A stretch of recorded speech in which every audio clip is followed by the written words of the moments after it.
मी काय त्या बांगुडे पाटील किंवा तो अमोल कोल्हे किंवा तो बाबा पुरंदरे सारखा मी भडकाऊही नाही। माझ्या तुमच्याकडून अपेक्षा आहेत, विचार पटल्यानंतर तुम्ही बाहेर काय थैथयाट करता हे बघण्यासाठी समजून घेण्यासाठी हा कार्यक्रम। म्हणून जे काय आपल्या समोर स्पष्ट मांडणार आहे, लप्पाछुपे करणारे मराठे नसतात।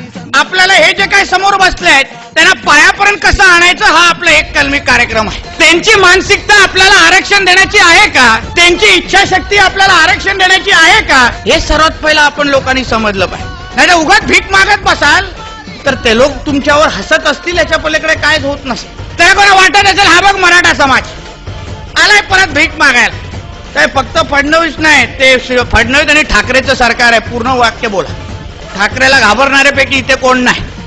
क्या यांच्या बापाच्या मध्ये हिंमत आहे का? एसटी एसटींचा दिलेलं आरक्षण परत काढायचं हिंमत आहे का? फिरून देतील का महाराष्ट्रामध्ये? आपण छत्रपती शिवाजी महाराजांचे मावळे म्हणून बोलतो की त्यांच्या रयतेवर कोणी अन्याय केला असता तर आपला राजा गप्प बसला असता का? झोपलेल्या माणसाला उठवणं शक्य असतं, पण झोपेतलं सोंग करणाऱ्या माणसांना कसं उठवणार आहे तुम्ही सांगा? असं मागून त्या जाटनं आरक्षण मिळालं असतं, असं मागून त्या पटेलांना आरक्षण मिळालं असतं। समाज म्हणून आपण उभे का राहत नाही? समाज म्हणून आपण पाठिंबा का देत नाही? समाज म्हणून आपण एकजूट का दाखवत नाही? महाराष्ट्रामध्ये ते लोक 3%, मराठा समाज किती 32%, 3% विरुद्ध 32%, आणि 3% आपलीच मारतायत तरी चालेल। थोडं आपण डोळे वटारले असे चड्डी उघडून पळतील, तुम्हालाही कळणार नाही। काय सांगणार त्या आईला जी घरी बसली आहे की एक माझ्या मुलासाठी मी एवढं कर्ज काढलं आणि तो एक दिवस डॉक्टर किंवा इंजिनियर बनेल, त्या आईला तुम्ही काय उत्तर देणार हे तरी सांगा। अरे हे काय चाललंय, कशाला चाललंय, तू करशील तो तुझ्या घरात घुसून तुझा मारीन, ही जोपर्यंत आपण मानसिकता तयार करत नाही तोपर्यंत मराठा समाजाला आरक्षण मिळूच शकत नाही, हे मी या व्यासपीठाच्या माध्यमातून सांगतो। ते आमचे शिवशाहीर होते तरी त्यांच्या शैलीमध्ये त्या बाबा पुरंदरेची इज्जत काढली ना। मी त्या दिवशी औरंगाबादला त्याच्यावर टीका केली, आमच्या महाराजांबद्दल जे लिहिलं तो हलकट घरी बसून श्वास घेतोय, मी तेव्हा तेच बोलतो माणूस आज ही महाराष्ट्रामध्ये जिवंत कसा आहे हेच मला आश्चर्य वाटतो। एकाने विचारलं का बाबा तावडे समितीचं काय झालं 2 वर्ष, पण त्या 2 वर्षाच्या बैठकामध्ये त्या तावडेने नेमकं काय उपटलं हे आम्हाला अजूनपर्यंत कळलं नाही हो। लवकरात लवकर मराठा समाजाला आम्ही आरक्षण देणार आणि आरक्षण मिळवून देणार। मला तारीख काय नाही, ते अच्छे दिन सारखे तारीख बिरीख काय विषय नाही। महाराष्ट्राचं चाटण्याचं कॉन्ट्रॅक्टच त्यांना दिलेलं आहे म्हणून बोललो, मेटे बदला चाटे लावा उत्तम त्यांचा पाडनाव आहे। विचार करा, बाबा पुरंदरेला हे महाराष्ट्र भूषण देत असताना विनायक मेटे पहिल्या रांगेत अरबी समुद्रामध्ये आपलं महाराजांचं ते काय स्मारक बांधताय, पण हे काय आता हे धाग्यावाल्यांचं सरकार त्याच्याशिवाय काय करणार नाही। म्हणून एक दिवस मी त्यांना हातात देऊन साहेब 500 रुपये द्यायच्या, मुहूर्त लवकर काढा ना। ह्यांचा तो बाप बसलेत वरती RSS वाले, ते हाफ चड्डीवाले ते देणार आहे ना आरक्षण द्यायला। RSSच्या संविधानामध्ये आरक्षण हा विषयच नाही, हे तुम्ही पहिले समजून घ्या।